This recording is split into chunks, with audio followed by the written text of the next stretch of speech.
ಈಗ ಮುಂದಿನ ರಾಶಿ ಮಿಥುನ ರಾಶಿ, ಅವರ ಬಗ್ಗೆ ಫಲಾನುಫಲಗಳು ಯಾವ? ಮಿಥುನ ರಾಶಿಯವರಿಗೆ ಈ ವರ್ಷದ ಭವಿಷ್ಯ, ಈ ವರ್ಷ ಪೂರ್ತಿ ಹೇಗಿರುತ್ತೆ ಅಂತ ಡಿಸೆಂಬರ್ವರೆಗೂ ನೋಡಿ. ಮಿಥುನಕ್ಕೆ ರಾಶ್ಯಾಧಿಪತಿ ಬುಧ, ಮಿಥುನ ರಾಶಿ ಪ್ರಸ್ತುತ ಈ ದಿನ ಅಂದರೆ ಈ 1ನೇ ತಾರೀಕು ನೋಡೋದಾದರೆ ರಾಶ್ಯಾಧಿಪತಿ ಬುಧ ಪೂರ್ವ ಪುಣ್ಯಾಧಿಪತಿ ಶುಕ್ರನ ಜೊತೆ ಷಷ್ಠದಲ್ಲಿ ಸ್ಥಿತ ಆಗಿದ್ದಾರೆ. ಇದು ಒಂದನೇ ವಿಷಯ.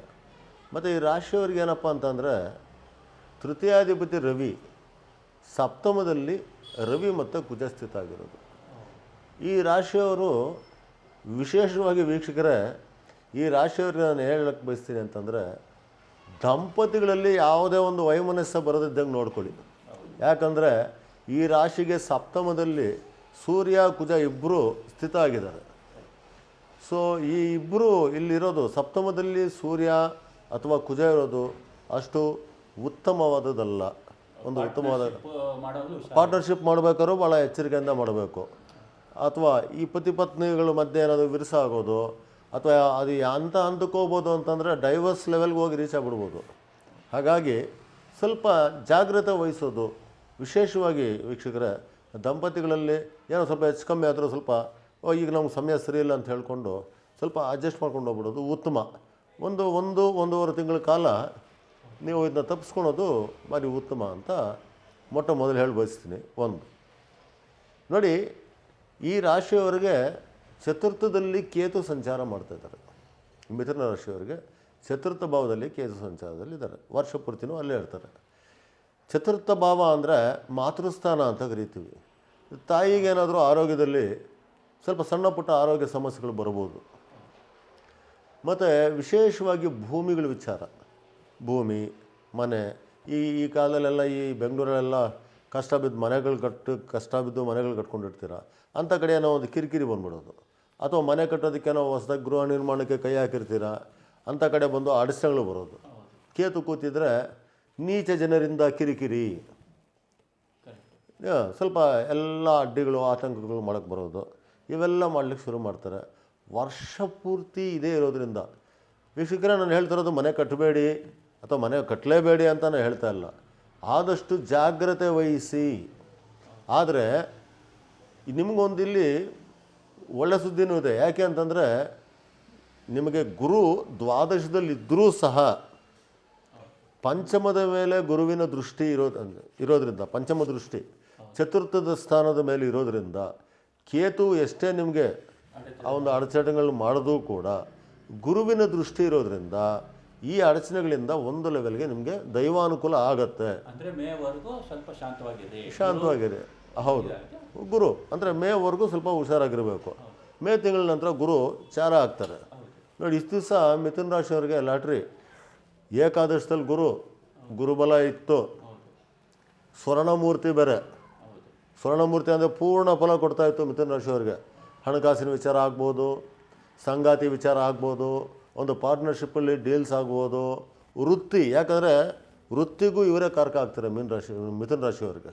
ಮೀನರಾಶಿ 10ನೇ ಮನೆಯಾಗಿ ಬರುತ್ತೆ ಇವರಿಗೆ. ಸೊ ವೃತ್ತಿಯಲ್ಲೆಲ್ಲ ತುಂಬ ಅದ್ಭುತವಾಗಿ ನಡ್ಕೊಂಡ್ಬಂದಂಥ ದಿನಗಳಿವು. ಇಷ್ಟೋ ದಿನ ಮೇ 1ನೇ ತಾರೀಕು ನಂತರ ನಿಮಗೆ ಗುರು ದ್ವಾದಶಕ್ಕೆ ಬಂದು ಗುರುಬಲ ನಿಮಗೆ ಇಲ್ದಿರ ಆಗಿ ಲೋಹಮೂರ್ತಿ ಬೇರೆ ಆಗ್ತಾಯಿದೆ. ಅಂದರೆ ಶೂನ್ಯ ಫಲ ಕೊಡೋಕ್ಕೆ ಶುರು ಮಾಡ್ತಾನೆ ಗುರು. ಅಂದರೆ ಗುರು ಫಲ ನೀವೇನು ನಿರೀಕ್ಷೆ ಮಾಡಲಿಕ್ಕೆ ಆಗೋದಿಲ್ಲ. ಅಂದರೆ ಸಪ್ತಮಾಧಿಪತಿ ದಶಮಾಧಿಪತಿ ಆಗಿರತಕ್ಕಂಥ ಗುರು ಯಾವಾಗ ದ್ವಾದಶಕ್ಕೆ ಬರ್ತಾನೆ ಅಂತಂದರೆ ನಿಮಗೆ ವೃತ್ತಿಯಲ್ಲಾಗ್ಬೋದು ಸ್ವಲ್ಪ ಹಿನ್ನಡೆ ಆಗ್ತಕ್ಕಂಥದ್ದು. ಮತ್ತು ಸಪ್ತಮ ಅಂದರೆ ಪಾರ್ಟ್ನರ್ಶಿಪ್ಪು ಇದರಲ್ಲಿ ಸ್ವಲ್ಪ ಹಿನ್ನಡೆ ಆಗ್ತಕ್ಕಂಥ ವಿಚಾರಗಳನ್ನ ನಾವು ಗಮನದಲ್ಲಿ ಇಟ್ಕೊಬೇಕಾಗತ್ತೆ. ಸೊ ಇಂಥ ಸಮಯದಲ್ಲಿ ತಾವು ಪಾಲನೆ ಮಾಡಬೇಕಾಗಿರೋದು ಏನಪ್ಪ ಅಂತಂದರೆ ಯಾವುದಾದ್ರು ಗುರುಕ್ಷೇತ್ರಗಳಿಗೆ ಹೋಗಿ ಭೇಟಿ ಮಾಡೋದು ಉತ್ತಮ. ಮಂತ್ರಾಲಯ ಸಾಕ್ಷಾತ್ತಲ್ಲಿ ಜೀವ ಸಮಾಧಿ ಆಗಿರತಕ್ಕಂಥ ಗುರು ರಾಘವೇಂದ್ರ ಇರೋದರಿಂದ ಮಂತ್ರಾಲಯ ಕ್ಷೇತ್ರ ದರ್ಶನ ಮಾಡೋದು, ಒಂದು ಗುರುಗಳ ಯಾವುದರ ಮಠಮಾನ್ಯಗಳಿಗೆ ಹೋಗಿ ಗುರುಗಳಿಗೆ ಸೇವೆ ಮಾಡೋದು, ಮತ್ತು ಈಶ್ವರ ಆರಾಧನೆ ಮಾಡ್ತಕ್ಕಂಥದ್ದು. ಗುರು ಅಂದರೆ ಈಶ್ವರ ಆರಾಧನೆ ಮಾಡ್ತಕ್ಕಂಥದ್ದು. ಇಂಥದ್ದನ್ನ ಮಾಡೋದ್ರಿಂದ ನಿಮಗೆ ಈ ಒಂದು ಸಮಸ್ಯೆಗಳಿಂದ ಒಂದು ಲೆವೆಲ್ಗೆ ಮುಕ್ತಿ ಪಡ್ಕೋಬೋದು. ಇದು ಒಂದನೇ ವಿಷಯ. ಎರಡನೇದೇನಪ್ಪ ಅಂತಂದರೆ ಈ ರಾಶಿಯವರಿಗೆ 10ನೇ ಮನೆಗೆ ರಾಹು ಸಂಚಾರ ಆಯಿತು.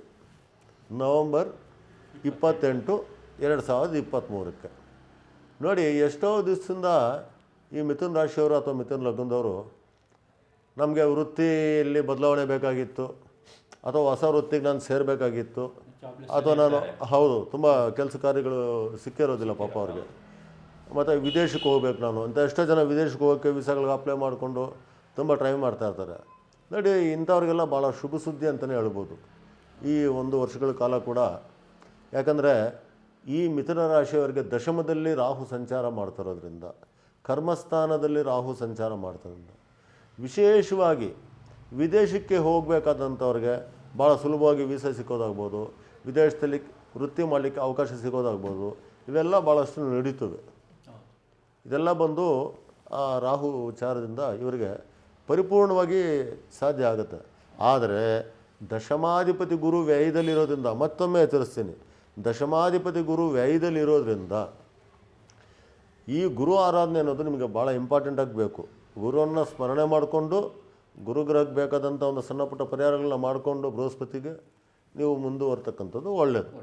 10ನೇ ಮನೆಯಲ್ಲಿ ರಾಹು ಸಂಚಾರ ಆಗೋದ್ರಿಂದ ನಿಮಗೆ ವೃತ್ತಿಯಲ್ಲಿ ಪ್ರಗತಿ, ವೃತ್ತಿಯಲ್ಲಿ ಸ್ಥಾನ ಪಲಟ ಆಗ್ಬೋದು. ಕೆಲವರಿಗೆ ಯಾವುದೋ ಒಂದು ಸ್ಥಳದಲ್ಲಿ ಕೆಲಸ ಮಾಡ್ತಾಯಿದ್ದೀರಾ, ಅದು ಬಿಟ್ಟು ಇನ್ನೊಂದು ಕಡೆ ಇನ್ನೂ ಒಂದು ಸ್ವಲ್ಪ ಉತ್ತಮವಾಗಿರ್ತಕ್ಕಂಥ ಕಡೆ ಅಪ್ಗ್ರೇಡೇಷನ್ಸು ಅಥವಾ ಜಾಬ್ ಬದಲಾವಣೆ ಆಗೋದು, ಇದನ್ನು ಪಲ್ಲಟ ಅಂತೀವಿ.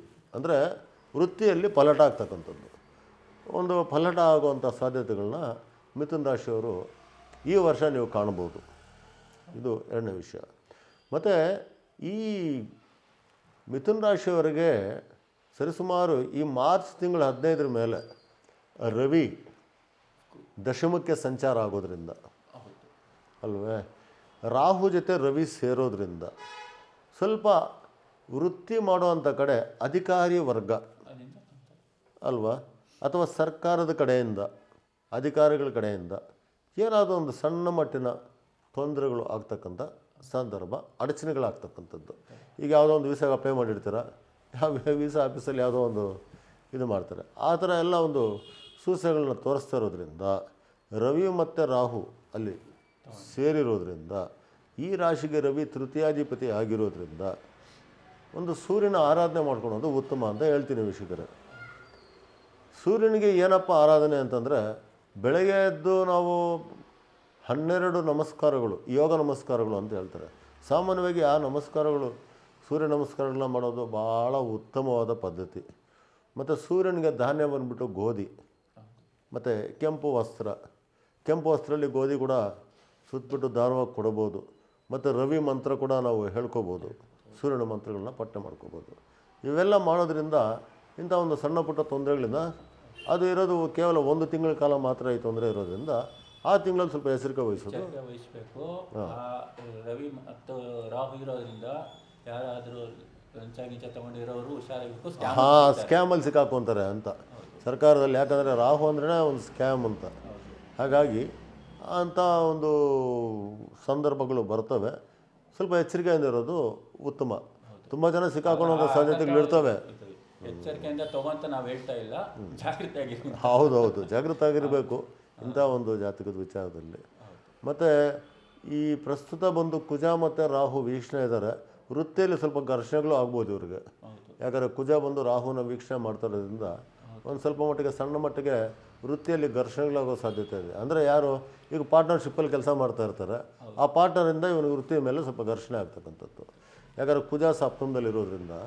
ಸೊ ಈ ಕುಜ ಇನ್ನೊಂದು 1.5 ತಿಂಗಳ ಕಾಲ ಸ್ವಲ್ಪ ಎಚ್ಚರಿಕೆಯಿಂದ ಇರೋದು ಉತ್ತಮ ಅಂತ ಹೇಳ್ತೀನಿ ವೀಕ್ಷಕರೇ. ಅಂದರೆ ಮಿಥುನ ರಾಶಿಯವರು ಯಾವುದೇ ಒಂದು ಇಲ್ಲೀಗಲ್ ಟೈಪಲ್ಲಿ ಕೆಲಸ ಮಾಡ್ತಾ ಇರೋರು ತುಂಬ ಜಾಗೃತಿಯಾಗಿರ್ಬೇಕು, ಭಾಳ ಜಾಗ್ರತೆಯಾಗಿರ್ಬೇಕು. ಇಲ್ಲ ಅಂತಂದರೆ ಕೃಷ್ಣ ಸ್ಥಾನ ಸೇರ್ಕೊಬೇಕು, ಕೃಷ್ಣ ವಾಸಸ್ಥಾನ, ಜನ್ಮಸ್ಥಾನ ಸೇರ್ಕೊಬೇಕಾಗುತ್ತೆ. ಹಾಗಾಗಿ ಇದ್ರ ಬಗ್ಗೆ ಭಾಳಷ್ಟು ಕಾಳಜಿ ತೊಗೊಬೇಕು ನಾವು. ಒಟ್ಟಾರೆಯಾಗಿ ನೋಡೋಕ್ಕಾದರೆ ಮಿಥುನ ರಾಶಿಯವರಿಗೆ ಗುರುಬಲ ಇಲ್ಲ ಅಂತ ಹೇಳ್ಬೋದು, ಅದು ಶನಿ ಬಲ ಕೂಡ ಇಲ್ಲ ಅಂತಲೇ ಹೇಳ್ಬೋದು. ಭಾಗ್ಯಸ್ಥಾನದಲ್ಲಿ ಶನಿ ಕೂತಿದ್ದಾರೆ. ಈ ರಾಶಿಗೆ ಶನಿ ಭಾಗ್ಯಾಧಿಪತಿಯಾಗಿ, ಅಷ್ಟಮಾಧಿಪತಿಯಾಗಿ ಭಾಗ್ಯಸ್ಥಾನದಲ್ಲಿರೋದ್ರಿಂದ ತಟಸ್ಥ ಅಂತ ಹೇಳ್ಬೋದು.